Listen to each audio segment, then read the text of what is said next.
কি অবস্থা বাবু? বাবু, বাবা শব্দ জিভে আছে, শব্দগুলো তো দুই অক্ষর, কিন্তু এবার গভীরতা খুব বড়। যার লাইফের মধ্যে বাপ বাঁচি নাই, ইতো হত্যারাতে বাবা কতটা গুরুত্বপূর্ণ। আমি মনে করি উগ্র ফুয়ার সফলতার পিছনে সবচাইতে বড় হাত যার আছে, এগুলো তার বাপ। বাবু, দাঁত থাকতে দাঁতর মর্যাদা বুঝো, বাপ থাকতে বাপর মর্যাদা বুঝো, বাপরে মূল্যায়ন করো। অনেকে বাপরে অবহেলা নবুঝি বা চোখ রাঙ্গাইরা অনেকের মা বাপগুলো হতানো হই। তোমার বাপ যতদিন বাঁচি আছে, এতদিন তোমার শক্তি বাঁচে দেয়।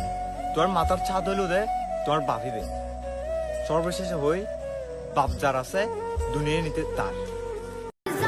ডক্টর মিজানুর রহমান আজাহারি হুজুর দীর্ঘ 5 বছর পরে বাংলাদেশে সর্বপ্রথম ওয়াজ করবে আমাদের কক্সবাজারে। আলহামদুলিল্লাহ, 27শে ডিসেম্বর রোজ শুক্রবার কক্সবাজারের ফেকুয়ায় এক বিশাল ময়দানে মিজানুর রহমান আজাহারি হুজুরের ওয়াজ মাহফিল অনুষ্ঠিত।